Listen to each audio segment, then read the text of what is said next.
법정에서 만난 최순실 씨와 고영태 씨 서로 눈도 마주치지 않고 있다고 합니다. 또 구속된 김영재 원장의 부인 박채윤 씨는 특검이 자백을 강요했다고 주장하고 나섰는데 정작 특검은 아직 조사도 시작 안 했다 이렇게 밝히고 있습니다. 김광산 변호사와 이 두 가지 사건 자세히 살펴보겠습니다. 어서 오십시오. 네, 안녕하세요. 자, 고영태 씨 나올까?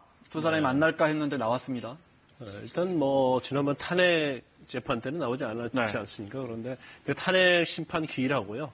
법원에서 법정 기일하고 좀 틀립니다. 만약 법정에서 이번에 최순실 게이트와 관련된 공소장 내용을 검찰에서 입증을 해야 하는 거예요. 그런데 그 입증에 대한 증거 중에 제일 중요한 부분이 고영태 씨의 증언이거든요. 네. 그래서 검찰은 만약에 법정에서 계속 소환하는데도 안 나오면 결국 공전될 수밖에 없고 또 법정에는 반드시 나와야 할 수밖에 없는 상황이에요. 그래서 아마 본인이 좀 나왔다고 보고요.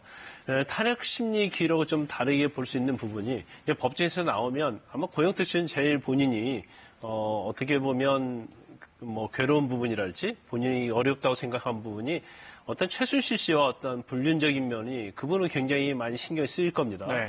그런데 탄핵 기일에는 박근혜 대통령 법률 대리인 측에서 요청한 증인이기 때문에 그 면에 있어서 굉장히 집요하게 늘어질 가능성이 크지만 오늘의 최순실 씨와 관련된 법정에서 증언 자체는 사실 최순실 씨 자체가 불륜에 대해서 부정을 하고 있기 때문에 불륜 부분보다는 다른 부분 예를 들어서 최순실 게이트의 어떤 전반적인 상황이나 관한 부분이 있고요. 또 최순실 씨 법률 대리인 측에서 집중적으로 물어볼 부분은 바로 이권과 관련해서 본인이 이권을 챙길 수 없으니까 거짓으로 이런 주장을 하고 있는 것이 아니냐 이렇게 몰고 갈 가능성이 크다는 거죠. 네. 상대적으로 부담이 덜하기 때문에 잠적했다가 나왔다. 네, 맞습니다. 법조계에서는 고영태 씨가 사실상 이 게이트의 본격적인 누설자, 발설자라고 보고 있습니까?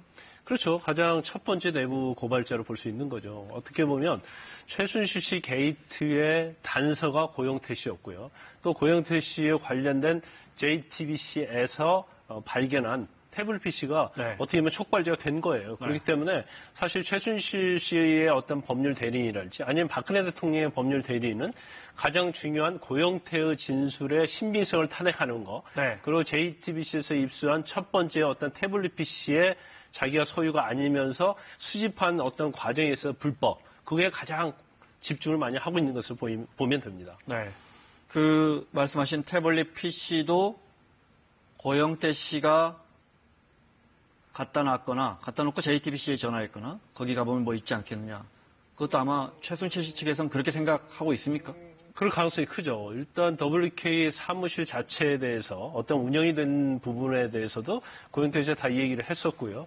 아마 그 태블릿 PC에 대해서 이제 입수를 어떻게 했는가는 JTBC에서 가서 있었더니 모든 걸 버리고 도망을 갔다는 거 아니에요. 그래서 거기에 있던 태블릿 PC를 가져왔다고 하는데 그럼 태블릿 PC를 그냥 가서 우연히 발견한 것인지 아니면 이제 고영태 씨가 어느 정도의 어떤 정보를 준 것인지 이제 그 부분은 명확히 밝혀지지 않았지만 지금 최순실 씨 측에서는 고영태 씨가 갖다 준 거 아니냐. 그래서 지난번 녹취 파일에서 나왔습니다만은 이걸 다 고영태가 조작한 것으로 몰고 가라. 이렇게 최순실 씨가 노승일 부장한테 얘기한 것이 나왔지 않습니까? 네. 알겠습니다. 그럼 오늘 오후 2시쯤입니다. 고영태 씨 법원에 나오는 장면 잠깐 보시겠습니다. 오랜만에 나왔기 때문에 기자들에게 뭔가 밝힐 것 같았는데 보시는 것처럼 그냥 황급하게 들어갔습니다. 기자들이 뭘 묻기도 전에 서둘러 포토라인을 지나갔는데요.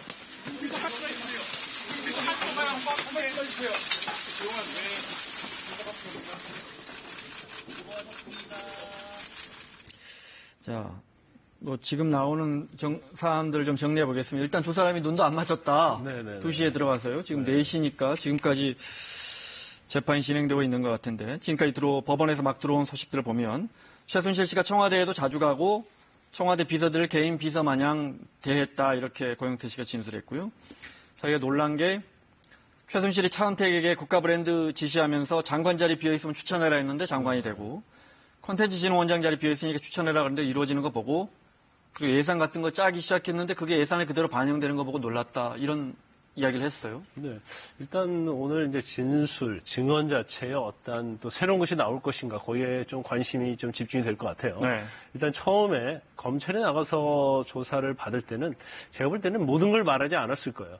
일단 내부 고발자의 특성 자체가 이제 어떤 자기의 진술로 인해서 그로 인한 여파가 나한테 어떻게 올 것인가, 이제 그 부분에 대해서 네. 고민하지 않을 수 없거든요. 그래서 일단 이 최순실 게이트와 관련된 부분에 있어서 어떤 실체 진실의 일부를 밝히겠다고 생각을 했겠지만 그게 아마 모든 걸 얘기하지는 않을 가능성이 크다고 봅니다. 그렇다면 오늘 증인신문 과정에서 아마 제가 볼 때는 아직 검찰에서 주신문이 끝나지 않은 것 같아요. 네. 검찰이 이제 일단 증인석에 쓰면 증인 선서를 하죠. 네. 그다음에 검찰이 먼저 주신문을 합니다.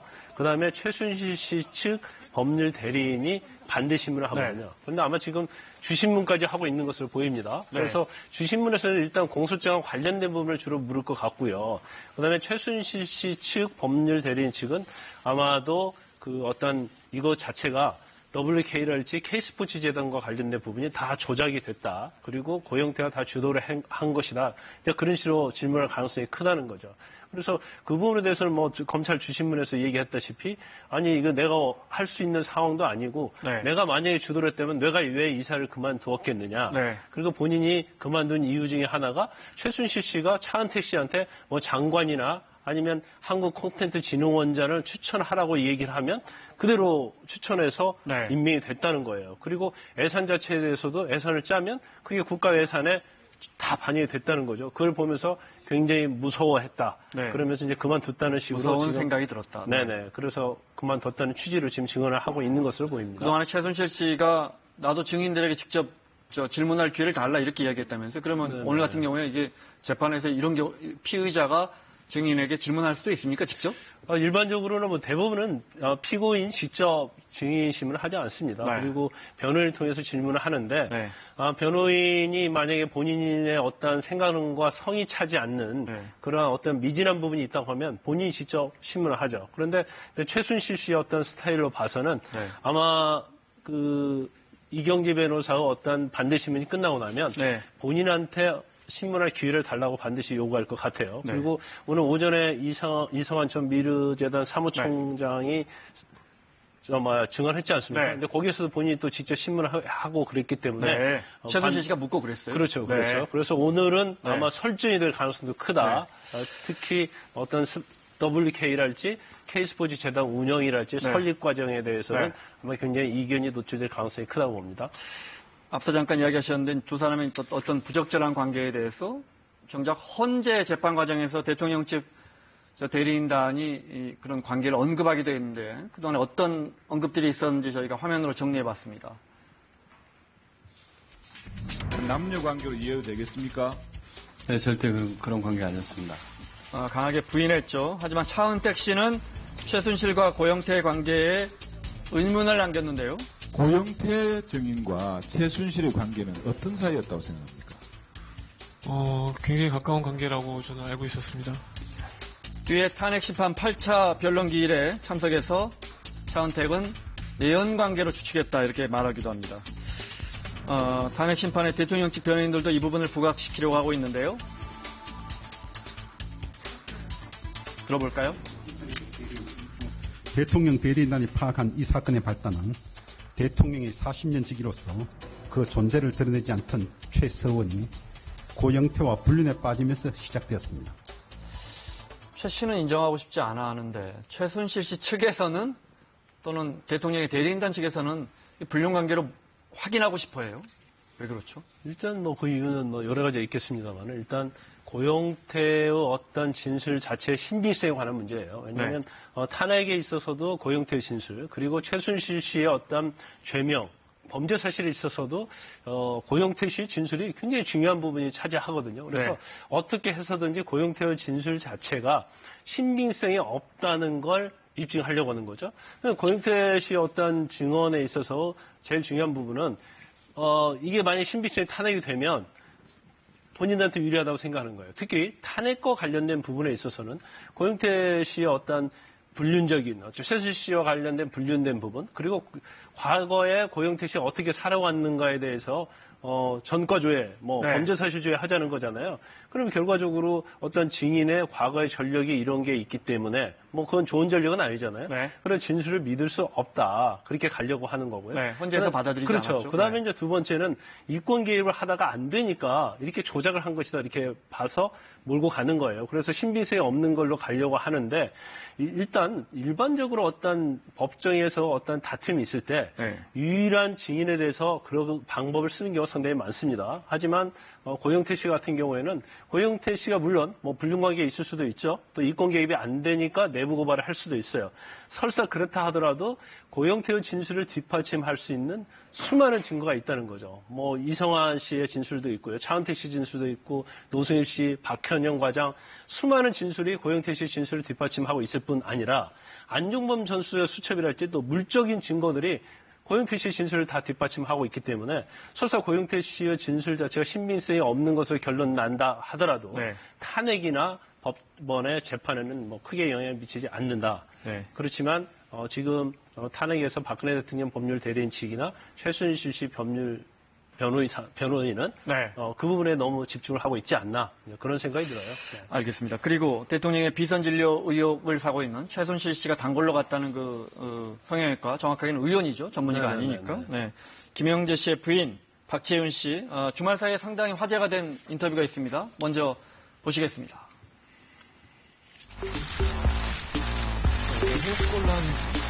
거울 상태가 괜찮으시죠?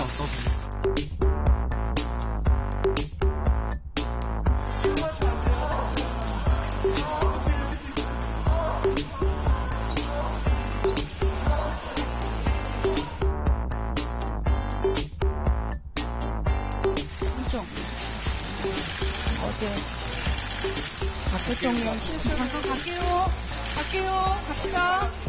아니면 김원장하고 저희 직원 부족한다고 그랬고 저 김진수한테 왜 좀 물어봤습니다.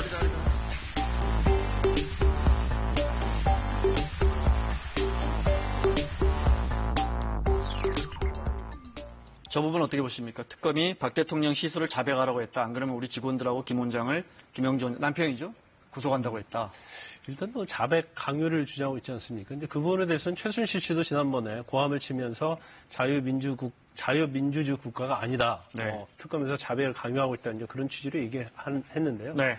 이 강요의 어떤 정도의 문제가 있을 수 있다고 봅니다. 물론 특검 자체에서는 아직 조사도 하기 전이었다. 네. 그런데 자백을 강요하고 말 게 없다. 그런데 아마 특검의 주장이 맞다고 보는데 일단 자백 강요에 있어서 어떤 강요의 정도에 관한 문제를 한번 봐야 돼요. 네. 그래서 일단 특검에서 조사를 할 때 네. 조사를 할 때 추궁할 수밖에 없는 거 네. 아니에요?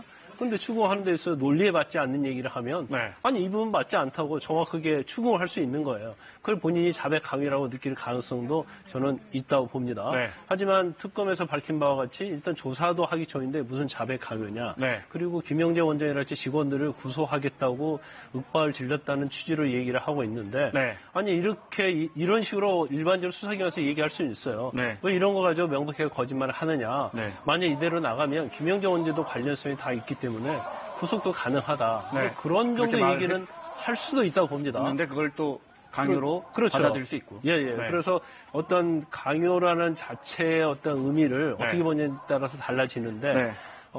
지금 박채윤 씨 같은 경우에는 네. 처음에 호흡곤란으로 실려 나갔다가 네. 다음에 다시 특검 올 때 어떤 굉장히 다른 부분이 있지 않습니까? 병원에서는 별 문제 없다고. 그렇죠. 네. 그래서 그게 과연 꾀병을 부린 것이 아니냐. 네. 그렇게 바라보는 시각이 좀 있죠. 김영재 부부의 혐의, 김영재 원장과 박채윤 씨의 혐의 저희가 그래픽으로 준비했는 사실 혐의가 매우 많습니다. 한 장에 다 들어가지 않아서 저희가 제일 대표적인 것만 했는데 김영재 원장은 이제 최순실 씨가 주로 단골로 갔던 이제 시술을 열어받았던 거기고 부인 박채윤 씨는 이제 최근에 공개가 됐었죠. 안종범 전 수석에게 당시에 고가의 핸드백 주면서 그 녹취가 공개되기도 했고 사실 이 병원이 간호사 2명 있는 작은 병원인데 박 대통령 해외 순방에 3번이나 동행했었고 또 여기서 만드는 YJ 콥스라는 화장품이 면세점 입점돼 여러 의혹이 있지 않습니까?